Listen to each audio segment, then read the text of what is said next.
Ayan na, lulusog na mga kabataan. Lumusog na, galit na yung mga tao. Ayan na, nasa Mindiola.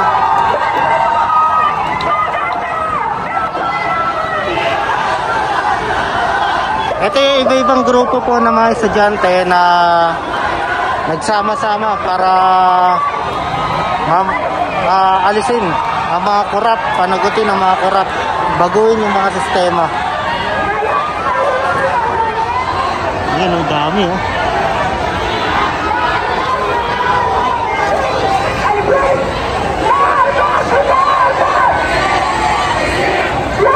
Patikim pa lang to sa November 30.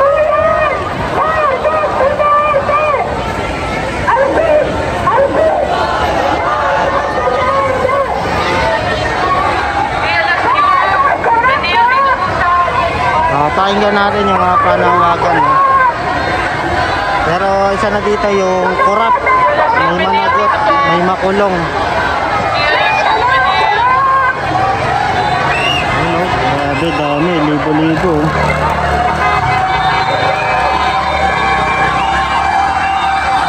Yan na, lumusog na.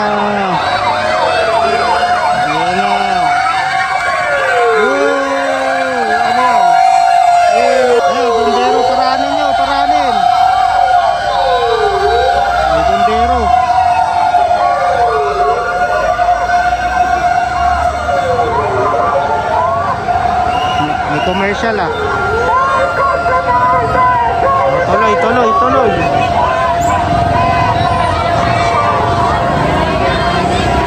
So ikulong ang mga kurap, panagutin ang mga kurap. Kasi wala, until na wala pa rin nakukulong.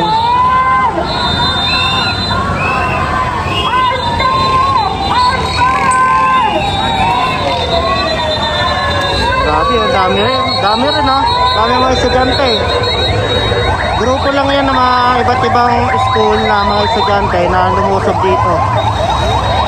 So bukod pa yung iba, patikim pa lang yan. So mga estudyante pa lang yan ha, mga kabataan.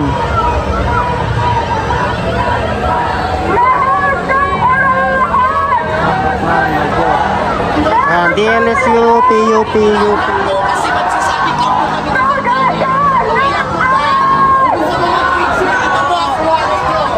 Ayan, magsasabot ng banner. Galing.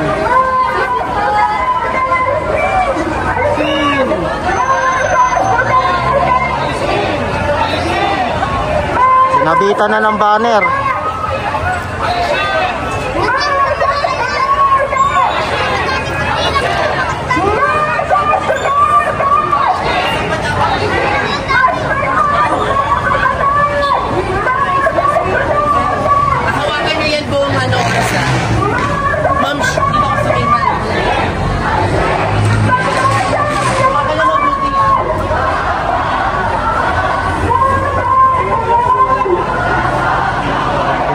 Dito.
kabilang banda, dito naman nakakapulisan ko. Maximum tolerance. May bumbero dumadaan.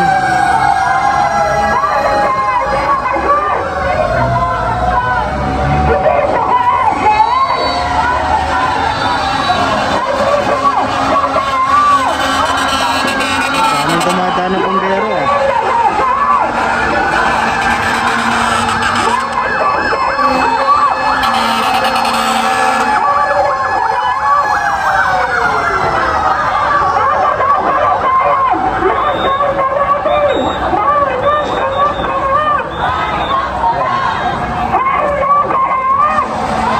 Grabe, may 5 bumbero oh. Dumaan oh. Grabe, daming bumbero dumaan oh.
Yan lang yan, kaya po, lagi ko na yan.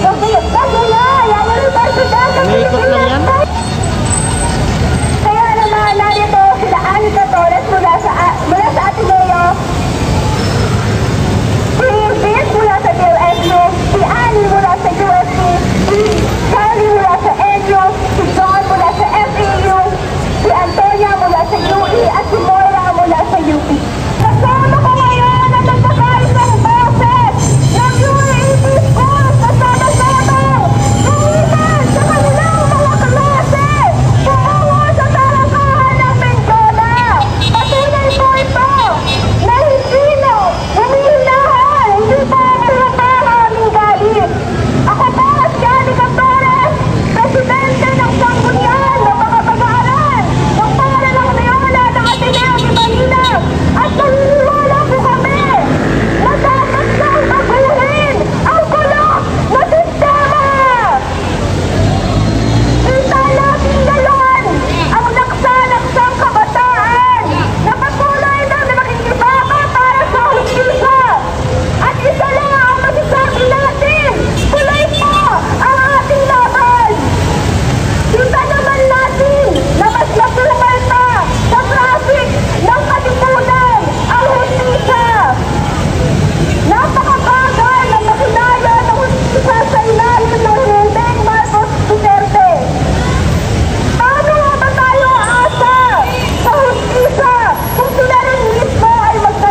estudyante, tayo ay hindi dito. At hindi, sa walang tao sa pagbasa, pagprotesta at pag-ukas, pinapakita natin ang ating militansya. Ngayon ang aking panawagan, lalo na sa mga student leader, ay patuloy natin iangat ang ating militansya. Labanan ang panunupil ng ating mga institusyon